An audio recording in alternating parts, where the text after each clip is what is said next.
Muy buenos días, buenas tardes o buenas noches. Espero que se encuentren bien. En este momento, mis compañeros y yo le vamos a hablar de un tema muy interesante sobre los suprasegmentos que tienen que ver con la acentuación y entonación. Estos temas serán presentados por su servidora, Anabel Cabrera, José Cabrera y Esther Joana Colón, cada uno con su respectivo subtema. Empecemos.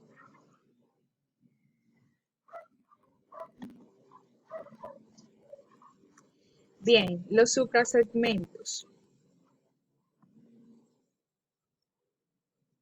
Los suprasegmentos, entre estos vamos a encontrar primeramente un término que debemos de conocer, que son los segmentos.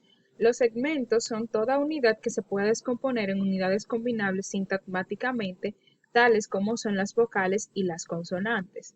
Es decir, cuando dividimos una palabra y vemos los diferentes segmentos que esta forma, lo más común conocido como sílaba, es lo que llamamos segmentos, mientras que los suprasegmentos se refieren al tono con que fue dicho, es decir, al tono con que emitimos la expresión, y por dicho tono entendemos si esta expresión que estamos emitiendo se trata de una afirmación o interrogación o si expresa algún otro tipo de intención comunicativa.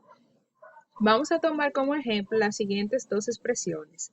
La primera dice, ¿hay un pájaro en el árbol? Y la otra dice, ¿hay un pájaro en el árbol?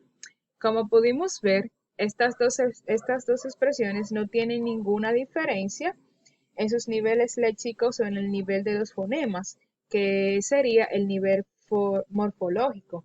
Podemos observar que tampoco existe ninguna diferencia en lo que es su escritura o su estructura, pero que sí cambia la entonación del hablante, y esta entonación es que nos hace comprender si estamos realizando una afirmación o estamos preguntando.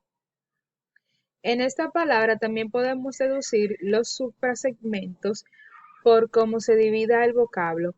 En la representación gráfica de los segmentos, cuando escribimos una pregunta, esta al final termina mucho más bajo que al inicio.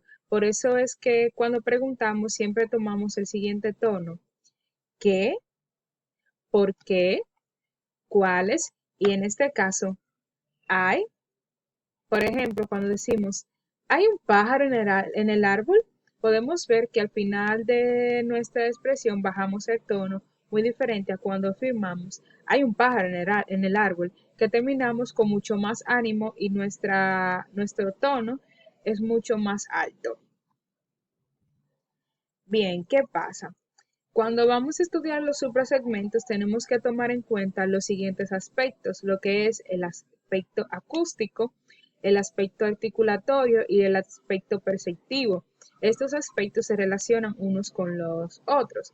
En el aspecto acústico tenemos como primer elemento lo que es la frecuencia fundamental. En el articulatorio, a su vez, esta frecuencia fundamental se relaciona con la velocidad de vibración de los pliegues vocálicos, es decir, tiene que ver con nuestro aparato fonador, y el perceptivo es el tono en el que nosotros percibimos esa expresión que nos dice. También tenemos lo que es la amplitud. La amplitud en el plano articulatorio se refiere a lo que es la fuerza respiratoria, y en el perceptivo con la intensidad que nosotros hablamos.